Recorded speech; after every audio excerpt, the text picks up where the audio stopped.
अस्सलामुअलैकुम dear students, welcome to our YouTube channel nursing with Sadaf Ikram. आज हम डिस्कस करेंगे हमारा फार्माकोलॉजी का यूनिट 2 का part 1 passive and active transport. ये हमारा फार्माकोलॉजी का पार्ट है, एंटीबायोटिक का पार्ट है कि एक्टिव एंड पैसिव ट्रांसपोर्ट क्या होता है। ये हमारी डाउ की पीपीटी है और थर्ड सेमेस्टर की मिड टर्म का यूनिट है। सबसे पहले देख लेते हैं introduction, teacher and role of institute, यानी कि एक टीचर का इंस्टीट्यूट में क्या रोल होता है। तो सबसे पहले देखते हैं teacher provide curriculum in classroom. Teacher क्या करता है, हमें कैरिकुलम प्रोवाइड करता है क्लासरूम में। I will educate students on the introductory concept of pharmacology.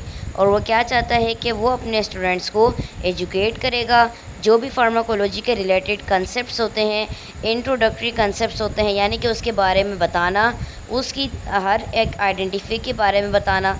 तो वो एक टीचर का काम होता है।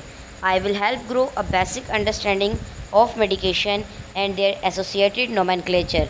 मैं इनकी मदद करूँगा कि इनको कुछ बुनियादी समझ बूझ के मेडिकेशन के बारे में समझ बूझ दे सकूं, और उसके साथ जो भी नोमेनक्लेचर्स हैं, जो उसके sign and symptom, diagnose, treatment, तमाम चीज़ों का जो भी काम है वो मैं अपने स्टूडेंट्स को बता सकूं। फिर हमारे पास आ जाता है लर्निंग ऑब्जेक्टिव्स। तो आज के हमारे कुछ ऑब्जेक्टिव्स यहाँ पर प्रेजेंट हैं। Define active and passive transport as the movement of particles from an area of low concentration to an area of high concentration.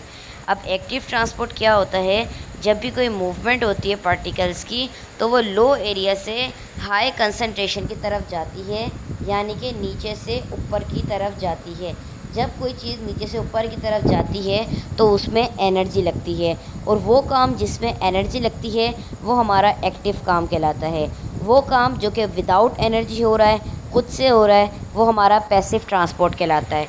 तो उसके बाद हमारा आ जाता है second objective, explain why and how passive transport occurs. ये क्यों होती है और कैसे होती है। Understand the process of osmosis and diffusion. Define tonicity and describe its relevance to passive transport. ये हमारे कुछ ऑब्जेक्टिव्स हैं जो हमें डिस्कस करने हैं। सबसे पहले देखते हैं introduction of the topic. Topic का इंट्रोडक्शन क्या है, देन फर्दर हम डिस्कस करेंगे। Active and passive transport are the two main biological process that plays a crucial role in supplying nutrients, oxygen, water and other essential molecules to the cells. Active and passive transport क्या है, दो main biological process हैं जो कि एक बहुत अहम किरदार अदा करते हैं। हमारी बॉडी में न्यूट्रिएंट्स को सप्लाई करते हैं, ऑक्सीजन को सप्लाई करते हैं, वाटर को सप्लाई करते हैं, और कुछ जो ज़रूरी मोलिक्यूल्स होते हैं, sodium, chlorine, ion, essential molecules होते हैं, उनको सेल्स तक पहुंचाते हैं। Along with the elimination of waste product, elimination का भी काम करते हैं। इन एसेंस इसके साथ साथ active and passive transport work from the same goals purposes but with different movement. इसके साथ साथ क्या है, एक्टिव एंड पैसिव ट्रांसपोर्ट एक जैसा काम करते हैं, एक ही मकसद पे काम करते हैं, लेकिन इनकी जो मूवमेंट होती है वो अलग होती है। अब ये क्या हो रहा है, यहाँ पर ये एक्टिव ट्रांसपोर्ट हो रहा है क्योंकि इसका फ़्लो किस तरफ है, इस तरफ है, इसको यहाँ की तरफ जाना है तो इसको एनर्जी रिक्वायरमेंट है। और ये जो कि विदाउट एनर्जी जा रहा है, इसका फ़्लो डायरेक्टली तौर पर है तो ये इजीली वहाँ पर जा सकता है। अब हमारे पास आ जाता है पैसिव फैसिलिटेटेड एक्टिव। ये पैसिव है हमारे पास, इसकी मूवमेंट डायरेक्शन नीचे की तरफ है तो इसको विदाउट किसी एनर्जी के ये फौरी तौर पे ऑब्जेक्ट जो है वो नीचे आ जाएगा। अगर मैं एक्टिव की बात करूं तो एक्टिव को ऊपर जाने के लिए, मूवमेंट करने के लिए एनर्जी रिक्वायर्ड होगी, विदाउट एनर्जी वो नहीं जा सकता। फिर हमारे पास आ जाता है नेक्स्ट टॉपिक, सेल्यूलर ट्रांसपोर्ट का। सेल्यूलर ट्रांसपोर्ट क्या चीज़ होती है, सबसे पहले आता है सेल मेम्ब्रेन। सेल मेम्ब्रेन क्या है, all cells have a cell membrane. हमारी बॉडी के अंदर जितने भी सेल्स होते हैं उनके अंदर सेल मेम्ब्रेन होती है। इसका फंक्शन क्या होता है, controls what enters and exits the cell to maintain an internal balance called homeostasis. Control करता है कि कौन से आयन सेल के अंदर इंटर होने हैं, कौन से आयन सेल से बाहर जाने हैं, ताकि हमारा इंटरनल बैलेंस होम्योस्टेटिस मेंटेन रहे। Provide protection and support for the cell. Cell membrane क्या करती है, प्रोटेक्शन प्रोवाइड करती है, सेल को सपोर्ट प्रोवाइड करती है। सेल मेम्ब्रेन क्या है हमारे पास, स्ट्रक्चर अगर देखें हम सेल मेम्ब्रेन का, तो लिपिड बाइलेयर यानी कि 2 फॉस्फोलिपिड्स की लेयर्स होती है हमारे पास सेल मेम्ब्रेन, उससे मिलकर बनी होती है। Phosphate head is polar water loving, phosphate head जो है इसका वो फॉस्फेट होता है, वाटर लविंग होता है, यानी कि यहाँ से वाटर इंटर होता है हमारी सेल के अंदर। सेकंड पे बात करते हैं फैटी एसिड टेल। इसकी जो टेल होती है वो फैटी एसिड से बनी होती है, नॉन पोलर होती है, वाटर फेयरिंग होती है। मतलब कि टेल जो है वो वाटर फेयरिंग होती है। फेयरिंग का मतलब होता है डरना, ये वाटर के करीब नहीं जाती, वाटर इस तरफ से नहीं आ सकता, वाटर हेड की तरफ से आता है सेल के अंदर। प्रोटीन्स एम्बेडेड इन मेम्ब्रेन, और इस मेम्ब्रेन के अंदर प्रोटीन्स जो है वो बाइंड होती हैं, जैसा कि फिगर में आपको नज़र आ रहा है। फिर हमारे पास आ जाता है fluid mosaic model of the cell membrane. ये हमारे पास वाटर है, यहाँ भी वाटर है, और ये हमारे पास फॉस्फोलिपिड यानी कि सेल मेम्ब्रेन है। सेल के बाहर दोनों तरफ वाटर है। ये हमारे पास कार्बोहाइड्रेट सेल मार्कर्स हैं, ये कुछ प्रोटीन्स हैं। नेक्स्ट अगर हम देखें सेल मेम्ब्रेन क्या है pores holes in it. Cell membrane के अंदर कुछ पोर्स होते हैं जिससे वाटर वगैरह अंदर इंटर भी हो जाए इजीली और एक्सक्रीट आउट भी हो जाए। सिलेक्टिवली परमिएबल, सिलेक्टिवली परमिएबल क्या होता है, allows some molecules in and keeps other molecules, या अलाउ करती है कुछ मॉलिक्यूल्स को कि वो उसके अंदर आ सकें और कुछ मॉलिक्यूल्स उसमें स्टे कर सकें। The structure help it be selective, इसका जो स्ट्रक्चर होता है वो हेल्प करता है कि सिलेक्टिव रहे, यानी कि उसके अंदर परमिएबिलिटी हो, जो आयन सेल की नीडेड के लिए होते हैं वो उसमें आ जाएं और जो नीडेड के लिए नहीं होते वो एक्सक्रीट आउट हो जाएं। देन हमारे पास आ जाता है structure of the cell membrane. ये हमारे पास प्रोटीन्स है जो कि आपको पिंक कलर की नज़र आ रही है, और जो वाई शेप यहाँ पर पिक्चर है ये हमारे पास कार्बोहाइड्रेट चेन है। ये लिपिड बाइलेयर है सेल मेम्ब्रेन, ट्रांसपोर्ट प्रोटीन, और ये फॉस्फोलिपिड है हमारे पास। अब देखते हैं टाइप्स ऑफ सेल्यूलर ट्रांसपोर्ट क्या होता है। सबसे पहले आ जाता है पैसिव ट्रांसपोर्ट। पैसिव ट्रांसपोर्ट क्या है, cell doesn't use energy, cell जो है वो एनर्जी को यूज़ नहीं करता। इसमें हमारे पास 3 प्रोसेस होते हैं, डिफ्यूजन का प्रोसेस, फैसिलिटेटेड डिफ्यूजन का प्रोसेस और ऑस्मोसिस का प्रोसेस। सेल को कोई भी काम करने के लिए एनर्जी रिक्वायर्ड नहीं होती। उसी के डिफरेंस के साथ अगर हम एक्टिव ट्रांसपोर्ट की बात करें, cell does use energy, cell को कोई भी काम करने के लिए एनर्जी की रिक्वायरमेंट होती है। प्रोटीन पम्प्स, एंडोसाइटोसिस, एक्सोसाइटोसिस, यहाँ पर भी 3 प्रोसेस होते हैं। अब ये देखें यहाँ पर पैसिव ट्रांसपोर्ट है, यहाँ से इसने ये स्टोन को थ्रो किया, अब स्टोन की जो डायरेक्शन है वो बिल्कुल नीचे की तरफ आ रही है और इसका रास्ता भी यही है, तो ये इजीली नीचे आ सकता है। बट अगर यही पर्सन स्टोन को ऊपर लेकर जाए तो उसमें इसको एनर्जी चाहिए, क्योंकि इसका जो रूट है जाने का वो भी डिफरेंट है, और ये विदाउट एनर्जी, विदाउट एक्टिवनेस ये नहीं जा सकता, इसको एनर्जी रिक्वायरमेंट होना लाजमी है।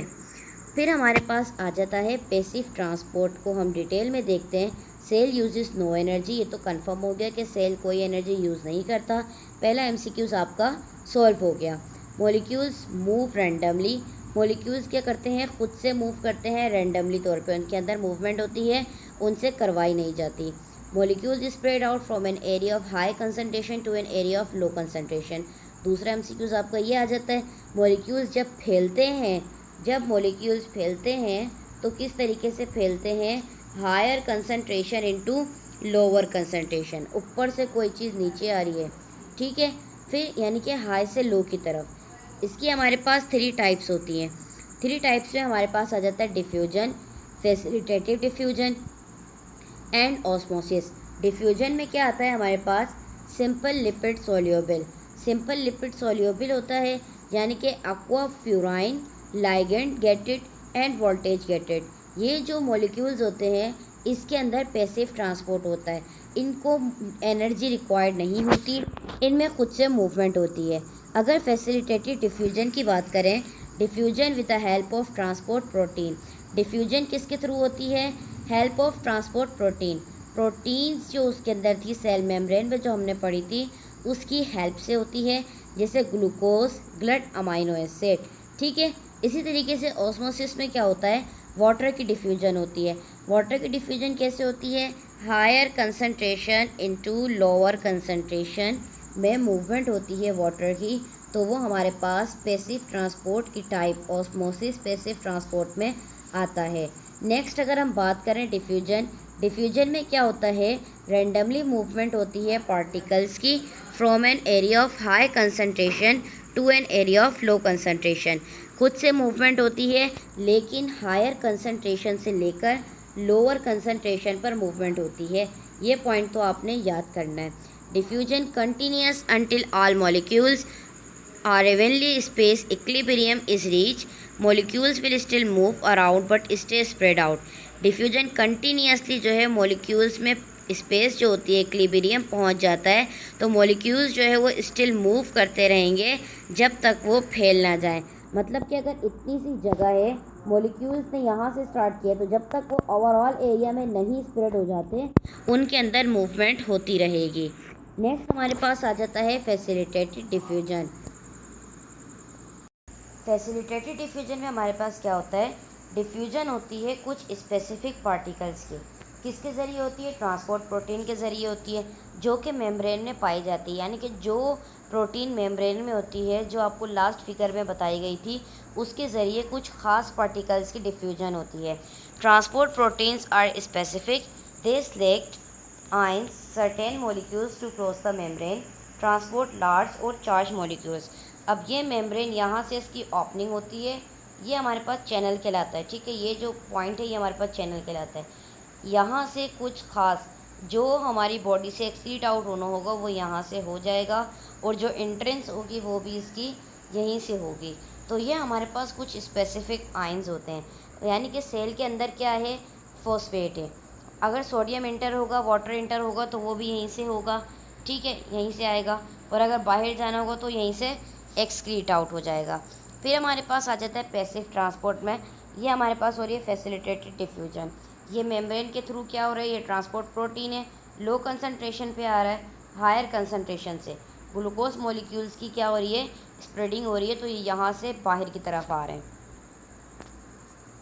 ऑस्मोसिस में क्या होते हैं, osmosis diffusion of water through a selectively permeable membrane, water move from high to lower concentration. बीच में एक परमिएबली मेम्ब्रेन होती है जिसके थ्रू क्या करते हैं, जो भी आयंस होते हैं वो हायर कंसनट्रेशन से लोअर कंसनट्रेशन तक मूव करते हैं। ये हायर है, यहाँ पर मॉलिक्यूल ज़्यादा हैं। ये जो ग्रीन वाले डॉट अगर आपको नज़र आ रहे हो, तो ये मेम्ब्रेन के थ्रू जो छोटे छोटे स्पोर्स हैं इनके थ्रू यहाँ पर मूवमेंट करेंगे। ये होता है हमारे पास ऑस्मोसिस। अब बात करते हैं एक्टिव ट्रांसपोर्ट की। सेल को क्या होती है, एनर्जी रिक्वायर्ड होती है। एक्टिवली मॉलिक्यूल्स होते हैं जो कि इधर उधर जाते हैं, तो उनको एक्टिवनेस रिक्वायर होती है। मूवमेंट होती है तो किस तरीके से होती है, lower concentration to the higher concentration. ये मेन पॉइंट है, ये आपने याद रखना है कि कोई चीज़ नीचे से ऊपर जा रही है तो उसको एनर्जी की रिक्वायरमेंट है, वो हमारे पास एक्टिव प्रोसेस में आ जाता है। सेल मेम्ब्रेन पम्प्स क्या है, involve carrier proteins called cell membrane pumps to move materials against the concentration up concentration gradient. यानी कि इसके अंदर कुछ प्रोटीन्स इन्वॉल्व होती हैं पम्प्स इनिबिटर में, तो उस ताकि मटेरियल की मूवमेंट हो सके, उसको हम कहते हैं कंसंट्रेशन ग्रेडियंट। ये सिमिलर होती है कुछ फैसिलिटेटेड ट्रांसपोर्ट से। इसका रिज़ल्ट क्या होता है कि ये इलेक्ट्रिकल इम्पल्सिस को भी ट्रांसमिट करती है। जब हमारी बॉडी में इलेक्ट्रिकल इम्पल्सिस हमारी नर्व सेल तक जाती हैं, उसमें भी एनर्जी रिक्वायर्ड होती है। जैसे कि सोडियम पोटेशियम पम्प, जब सोडियम सेल के अंदर आ जाता है तो उसके साथ वाटर भी आएगा, तो उसमें एनर्जी लगेगी। जब वो बाहर जाएगा पोटेशियम और सोडियम अंदर आएगा, तो यहाँ पर दो काम हो रहे हैं। किसके ज़रिए हो रहे हैं, चैनल के ज़रिए हो रहे हैं। ठीक है, तो यहाँ पे एनर्जी रिक्वायरमेंट होगी। H positive eighty face and CAT face, दोनों फेस में क्या होगा, इसी तरीके से एक दूसरे के अपोजिट काम करेंगे। टाइप्स ऑफ एक्टिव ट्रांसपोर्ट में सबसे पहले आ जाता है protein pump. Transport protein that work require work to do, यानी कि प्रोटीन्स जो होती हैं उनको एनर्जी रिक्वायरमेंट होती है ताकि वो वर्क कर सकें। जैसे कि sodium potassium pump are important in nerve responses. जब हमारी बॉडी में नर्व रेस्पॉन्स करती है तो वो किसके अकॉर्डिंग करती है कि हमारी बॉडी में सोडियम पोटेशियम जो पंप होते हैं वो बहुत ज़्यादा इंपॉर्टेंट होते हैं, क्योंकि उनके ज़रिए ही हमें रेस्पॉन्स मिल रहा होता है। को transport positive with negative, counter transport positive with positive. ये हमारे पास अमाइनो एसिड है, सोडियम, ये एक्स्ट्रा सेलुलर फ्लूइड है और ये इंट्रा सेलुलर फ्लूइड है। जब यहाँ से ये चैनल की ओपनिंग होगी तो इंट्रा सेलुलर जो है वो एक्स्ट्रा की तरफ जाएगा और एक्स्ट्रा सेलुलर इंट्रा सेलुलर की तरफ आएगा प्रोटीन के ज़रिए, चैनल के ज़रिए। तो उसमें हमारे पास एनर्जी रिक्वायरमेंट होगी। हम देखते हैं वेसिकल ट्रांसपोर्ट। वेसिकल ट्रांसपोर्ट में क्या होता है, कुछ सब्सटेंसेस जैसे कि फूड वगैरह है तो वो बिग अमाउंट में होता है, यानी कि हम जो अपने मुंह में फूड लेते हैं वो च्यूइंग करते हैं, उसको सोलो आउट करने में भी एनर्जी रिक्वायरमेंट होती है। इस सिचुएशन को हम कहते हैं वेसिकल ट्रांसपोर्ट, जो कि लार्ज अमाउंट में कोई चीज़ ली जा रही हो और उसको पास होने के लिए एनर्जी रिक्वायरमेंट हो, ठीक है, वो हमारे पास वेसिकल ट्रांसपोर्ट होता है। एंडोसाइटोसिस एंड एक्सोसाइटोसिस, इसके हमारे पास 2 काइंड्स होती हैं। अब देखते हैं कि एक्टिव ट्रांसपोर्ट में जो एंडोसाइटोसिस हो रहा है वो क्या है। एंडो का मतलब होता है अंदर की तरफ, साइटोसिस का मतलब होता है सेल से इंसर्ट होना। टेकिंग बल्कि मटेरियल इनटू अ सेल, ज़्यादातर अमाउंट में अगर सेल के अंदर कोई मटेरियल आ रहा है ज़्यादातर तादाद में, तो वो बल्कि यानी कि ज़्यादा तादाद में आ रहा है तो उसको हम वेसिकल कहेंगे। जाहिर सी बात है, जब ज़्यादा अमाउंट में एक चीज़ आ रही है तो उसको एनर्जी भी रिक्वायरमेंट होगी। सेल मेम्ब्रेन जो होगी वो इसकी फोल्ड हो जाएगी और फूड पार्टिकल्स को क्या करेगी, इंजेस्ट कर लेगी, जैसे कि यहाँ पर फिगर में दिखाया जा रहा है। ये फूड आया, ये फोल्ड हो गई और ये इसने इसको इंजेस्ट कर लिया। फूड को फूड वेकोल फॉर्मिंग करता है और फूड को डाइजेस्ट कर लेता है। इसमें क्या हो रहा है, जो वाइट ब्लड सेल्स होते हैं वो बैक्टीरिया को ईट करते हैं, तो वो इसी तरीके से करते हैं। एक्सोसाइटोसिस में क्या होता है, जो भी मटेरियल होता है ज़्यादा अमाउंट में जो सेल से बाहर जाना होता है तो वो बाहर चला जाता है। मेम्ब्रेन सराउंडिंग का मटेरियल फ्यूसिस क्या होती है, सेल मेम्ब्रेन फ्यूज हो जाती है, उसकी जो शेप होती है वो चेंज हो जाती है, इसमें भी एनर्जी रिक्वायर्ड होती है। अब यहाँ पर ये मटेरियल बाहर जा रहा है, ठीक है, ये सेल की शेप जो है वो चेंज हो गई और ये मटेरियल बाहर चला गया।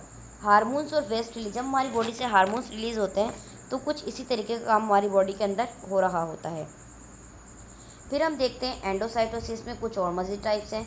एंडोसाइटोसिस में मैं क्या बात की थी, सेल इंजेस्ट करता है एक्सटर्नल फ्लूइड को, मैक्रोमोलिक्यूल्स को, लार्ज पार्टिकल्स को, ठीक है। एक्सटर्नल मटेरियल्स क्या होते हैं, इनक्लोज हो जाते हैं पार्ट ऑफ द सेल और उसके अंदर पाउच बन जाती है। वो पाउच जब पिंच होती है सेल मेम्ब्रेन में और जब वो मेम्ब्रेन बाउंड हो जाती है तो उसको हम वेसिकल कहते हैं। वेसिकल जब फ्यूज़ होती है तो वो लाइसोसोम के साथ होती है और कंटेंट्स को डाइजेस्ट कर लेती है, कुछ कंटेंट्स को। इसमें हमारे पास 2 काइंड आ जाती हैं एंडोसाइटोसिस में, फेगोसाइटोसिस एंड पिनोसाइटोसिस। फेगोसाइटोसिस में क्या होता है कि लार्ज पार्टिकल्स की मूवमेंट होती है होल पूरे सेल में और पॉसिबल होती है कि इसके अंदर फीडिंग मेथड होता है। जो इनको बैक्टीरिया नज़र आता है ये क्या करते हैं, सेल उसको इनगल्फ कर लेते हैं, तो इस तरीके से ये इनकी एक खुराक का ज़रिया बन जाता है। पिनोसाइटोसिस में हमारे पास लिक्विड्स और सॉल्यूट्स की ट्रांसपोर्टेशन होती है। ये हमारे पास फेगोसाइटोसिस है, इसकी पिक्चर हमें दिखाई गई है। फिर हमारे पास ये एंडोसाइटोसिस, ये वेसिकल्स है, सेल मेम्ब्रेन, वेरेंस एंड ये हमारे पास आ जाता है एंडोसाइटोसिस।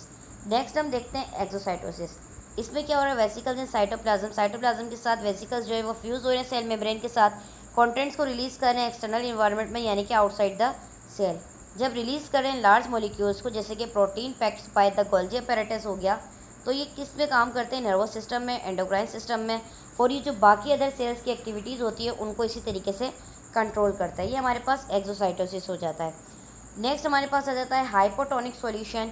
हाइपोटोनिक सॉल्यूशन में क्या हो रहा है, ये 20% साल्ट हमारे वाटर सेल के अंदर है, 20% साल्ट और 10% साल्ट इसके बाहर है, यानी कि जो वाटर है वो सेल के अंदर की तरफ मूव कर रहा है, क्योंकि साल्ट जहाँ पर ज़्यादा होता है वहीं पर पानी की मूवमेंट होती है।